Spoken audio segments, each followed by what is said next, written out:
So I want to talk about interviewing because it is in fact the most important component of the recruitment process. You need to interview well to get to the next round of conversations, and your overall aim is to stay in interview. Now that may sound counterintuitive, but what I want to see happen is that you stay in the process long enough to be considered and long enough for you to meet the right people in the recruitment process. The reality is when you go for your first couple of interviews, you're often meeting gatekeepers. You're meeting people who have been placed into the process to screen for cultural fit.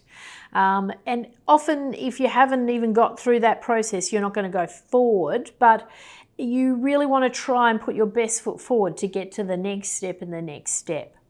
During the recruitment process, things can change dramatically. During the recruitment process, people can resign, more jobs can become available.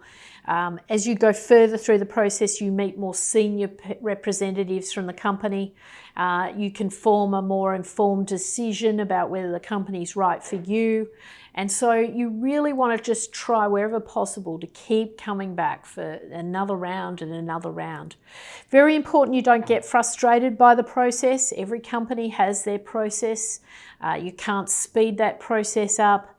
You need to play the game. I remember years ago I went and interviewed with Google, and it was death by 1,000 paper cuts. I literally went for nearly 20 interviews. I couldn't believe it. It was a very long, arduous process, and it was complex. I had to prepare for each interview. I met many different decision makers. It was an international role, so there were a lot of different people that I had to meet with. As a result of that process, however, I did form a very good, impression of the company. I learnt a lot throughout the whole process. In the end, it didn't transpire because it involved an international relocation and we had to weigh all those options up. But it was at times a frustrating process. But if I had shown that frustration, if that had come across during the interviews, I'm pretty confident I would have been canned very early on in the process. So every company has a process that they want to follow through on, and you just have to play the game. And it's very important that you stay very upbeat, keep a good attitude, stay very positive. It's important that you do hardcore interview preparation. You cannot go into a complex recruitment process being underprepared. You can preempt almost to the T which questions you're going to be asked. I can guarantee them. Most companies follow what we call a competency-based recruitment framework. And so these are going to be questions that are going to enable you to talk about your experiences, your past work, and so on. Generally speaking, companies use the methodology that the past is a very good predictor of the future. So if you've done a similar role, if you've got similar experience to what they're recruiting for, that's as good as it gets in terms of trying to confirm that someone could do that job. But nowadays we have a sort of a desire, many employers have a desire to recruit top talent, top 10% talent. Who are the best in the competency range? Who is the best project manager that we could possibly hire for that pay grade? And so they use a methodology called top grading, and I've used it for many years. It was designed by Dr. Brad Smart, and it is a very interesting methodology because it's competency based, but it's taking it on steroids to understand not only about people's experiences, but what people think of the individual, what were the reference checks like at every step of the career process. And so we use this methodology to prepare candidates for interview, and I suggest you Google it, and we'll provide some information as part of this program, the top grading methodology, because it's a very good framework to prepare for interviews that will be coming up. And you'll find that the vast majority of the corporate headhunters, the top executive search firms, top Fortune 100, top ASX 100 type companies will use this style of methodology when recruiting candidates. So you need to really prepare for interview, and I suggest you do hardcore interview preparation.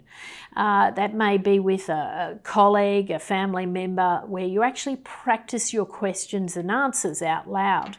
You cannot do it on the fly, and you cannot make examples up on the fly. So it's very important that you understand the competencies that you're going to be interviewed for, and to have pre-prepared which example you're going to use that demonstrates that competency. And so what I suggest people do is they do almost like a cheat sheet, where you write down in the left-hand column, what are the competencies for the role? The competencies might be things like project management ability, problem solving, strategy, communication skills. They're the competencies that they're screening for. And so you need to go through those competencies and then decide, well, what would be the best example that demonstrates that I'm a top project manager? I know, I'm going to use the example at Telstra because it was a really complex project and I brought that project in on time and on budget. That's the example I'm going to use. So you make this mental decision before you go for the interview, what examples you're going to use for what competencies. That in itself will help dramatically with your interview technique, because you'll know where you're going to go with your information. You're going to be prepared. You're going to know what examples demonstrate which competency. There's no real surprises in these interviews. They're recruiting for a particular position.